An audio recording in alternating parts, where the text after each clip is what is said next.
I will state this for the record. This Schleg Daddy TV channel that you're tuned into now is not a channel where you're going to see a lot of wrestling-related talk. That's what Off the Rope Show is for.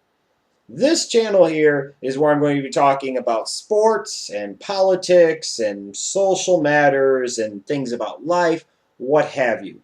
Wrestling videos are going to be very, very few and very, very far between on this channel. I have other interests outside of wrestling, some even more than wrestling, that I like to cover on this channel.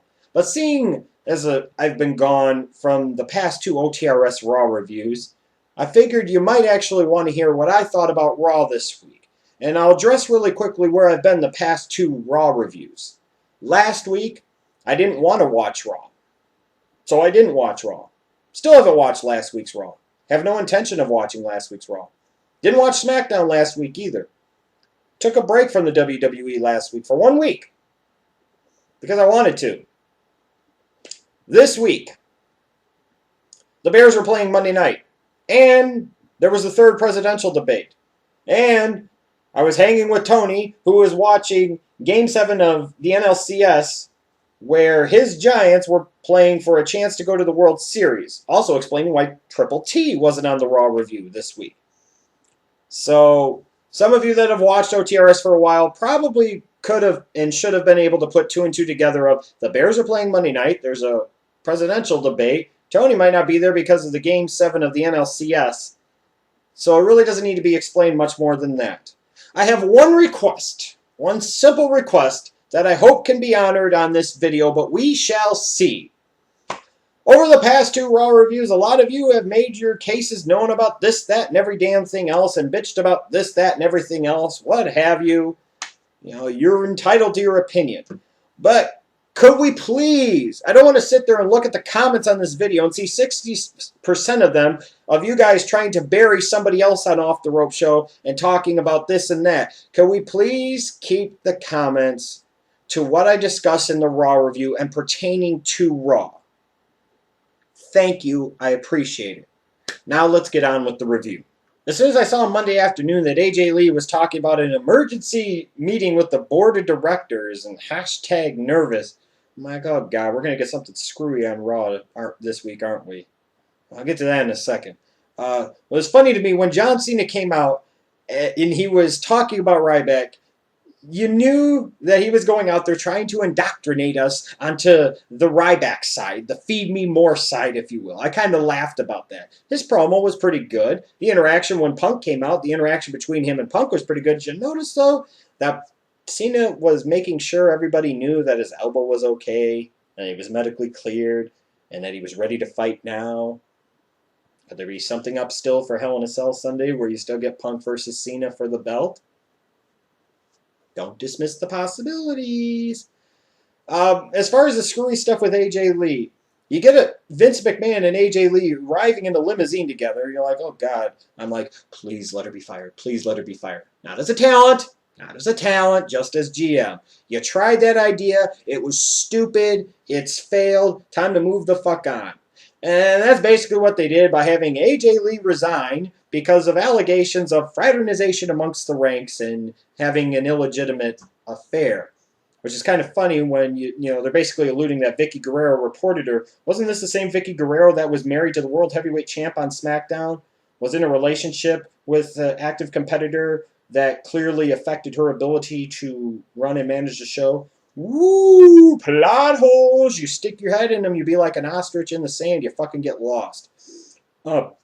You know, are they teasing Vicky Guerrero and AJ Lee for having a match at Survivor Series? Oh God, please say no, please say no, please say no.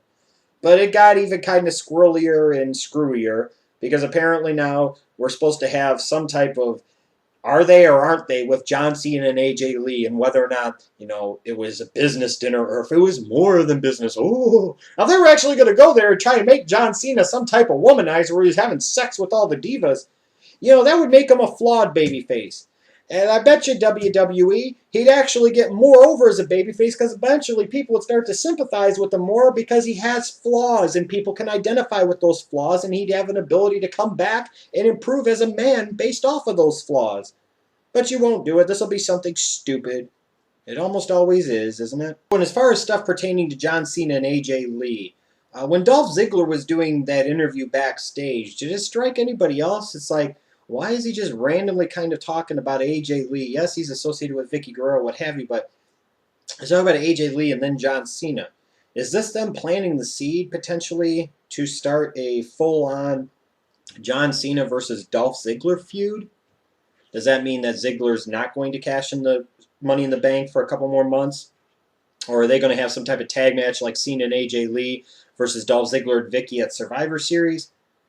You know, based off of Ziggler's interview that he had, when you look at it from that perspective, that would make some sense. Otherwise, it just seemed very oddly placed and just flat out very odd. Coming up Wednesday on the Off the Rope Show channel will be episode 9 of the Who Was Better series. And this one is going to be far different than the previous 8. This is going to be an example of a train wreck, but an entertaining train wreck. Kind of like the 2 performers that Tony and I are going to be arguing about. It's going to be a battle of mathematics and English versus somebody that rules the world. I'll talk about some of the matches that were on this Raw that pertain to Hell in a Cell in, you would assume, some capacity or another. Kofi Kingston versus Michael McGillicuddy. Imagine that, a Joe Hennig sighting on Raw. It's been a while since we got one of those, and Miz on commentary. They had McGillicuddy look good for a couple minutes before Kofi got the win here. As far as Kofi versus Miz for the IC title at Hell in a Cell, is this supposed to be Kofi's big singles push that he's an IC champion again? Did it really need to happen? Did you really need to take the belt off of Miz? Miz is a good mid-card champion, whether people necessarily like him or not, because at least you know in part that usually when the mid-card belt is around the Miz, you're going to get an actual storyline of some type. But now Kofi's the champion, you'll just get a freaking match that's building to another match, and the same old boring formula that they usually use. Justin Gabriel defeated Antonio Cesaro. Was this match good? Well, that depends. If you ask the audience that was there, part of whom was chanting, "This is boring," or "boring," maybe they're chanting that because they're starting to realize that Cesaro's a talented performer, but this gimmick sucks. Maybe it's because Gabriel really has been featured like he doesn't matter, really hasn't been featured that much for such a long time that they don't really give a shit about him.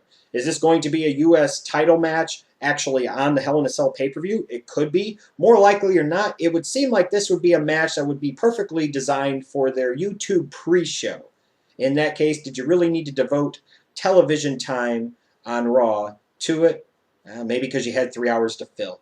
So Miz ends up doing the job again to Ryback in a couple of minutes, which was no great surprise. At least when he was on commentary earlier during the Kofi Kingston-McGillicuddy match, they were alluding to the fact that he was facing Ryback later in the night. As far as Ryback goes, it's still his signature victory, really, is beating The Miz, and now he's done it twice. So be it. ADR versus Zack Ryder. This match didn't get much time at all. I was really stunned with the fact that after ADR wins and he won't let go of the cross arm breaker on Ryder, that Orton was nowhere to be found. Especially because of the fact that they have a pay-per-view match this Sunday. You would have thought you would have wanted Orton to show up in some type of capacity, maybe actually make the traditional babyface save to help out Zack Ryder. But isn't it stunning that what they've done with Zack Ryder over the past year and just how much in 2012 the WWE has done everything they can to really make you not give a shit anymore about Zack Ryder?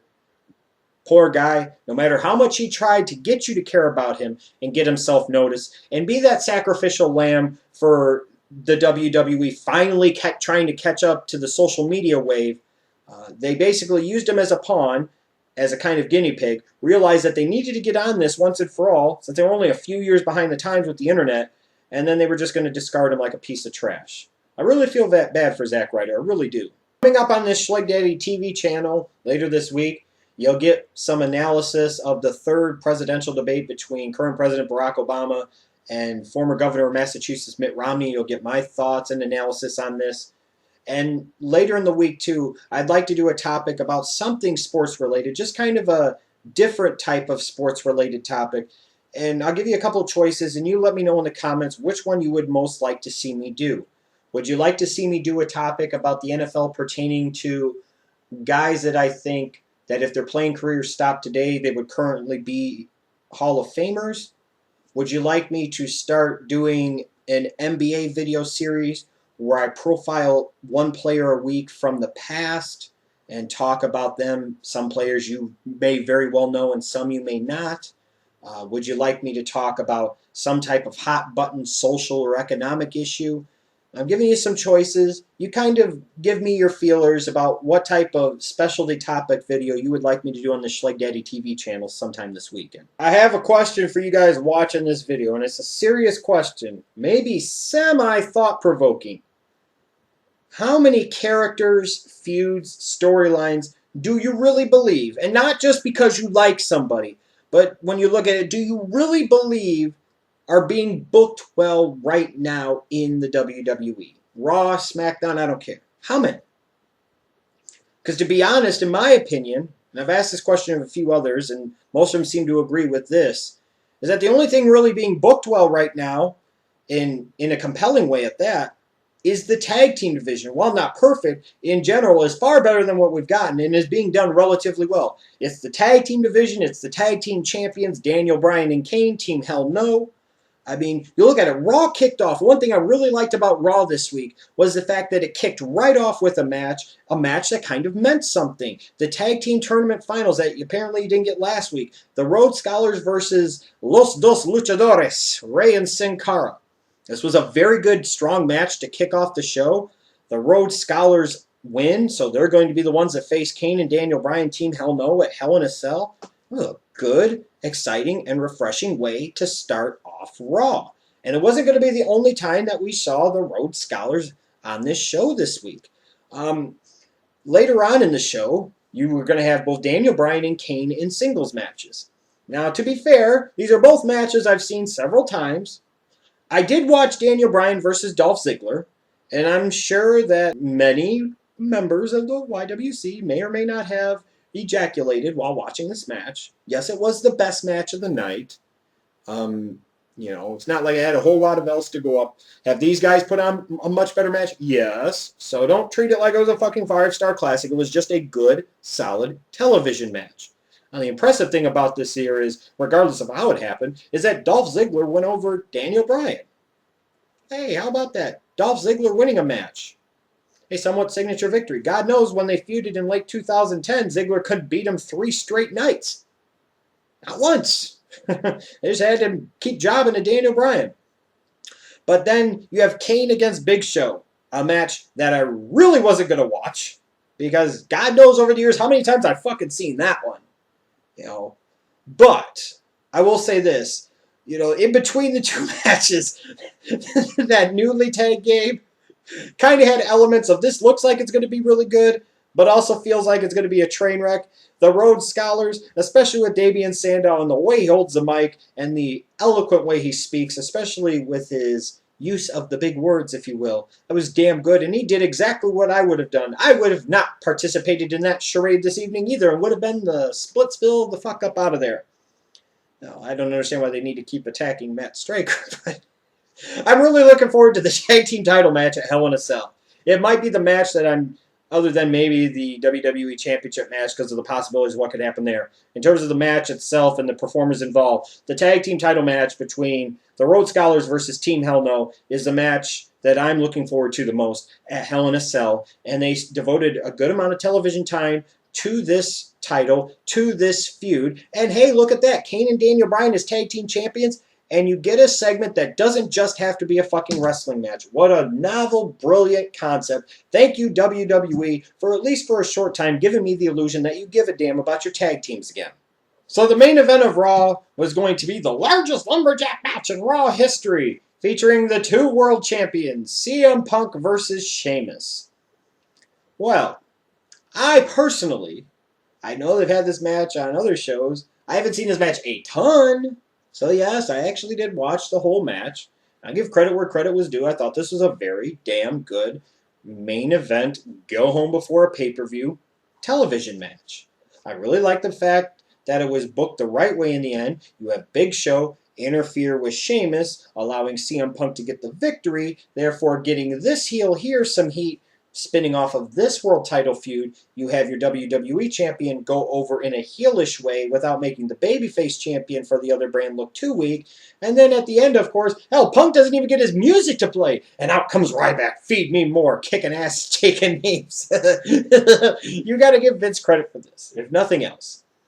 Whenever it is, and it only happens every once in a while, but when he finds a guy, you could say maybe it's God, Triple H, but ultimately, that's still Vince's company until otherwise proven. When Vince gets an idea that a guy is a Vince McMahon guy, is a Titan Tower WWE machine guy, you're fucking gonna know about it. And they're gonna make sure that everything that they do is gonna be about going left, right, down your throat, straight up your ass, trying to make this guy a fucking star. And it's that simple. My actual thoughts on Raw this week, it seemed like a lot of people really did not like this show. And, maybe that's from burnout of all these weeks of watching 3-hour Raws. Maybe it's the fact I didn't watch Raw or SmackDown last week, so I feel a little more refreshed. I actually thought this was a pretty good go-home show before Hell in a Cell, a pay-per-view that I don't think the build was absolutely outstanding to by any stretch of the imagination. You touched on potential anyways, an IC title match, US title match. You definitely spent a lot of time devoted to the tag teams, the 2 world title matches, Orton and ADR. You touched on a lot of things here. And the entertainment value of the show, I thought it started off very strong, and even when it tailed off, it didn't tail off that much, and there was enough weaved in throughout the 3 hours to entertain me. Imagine that. Maybe I need to take a week off of watching Raw every once in a while, so that way when I come back, the Raw that I watch is actually good. I don't know. Let me know what you thought of Raw this week down below. Yes, next week I will be back on OTRS doing the Raw review. Sorry for those of you that were disappointed, but I hope this is kind of an olive branch of saying, hey, thanks for, not lighting up torches and trying to bring pitchforks to Iowa to come get us.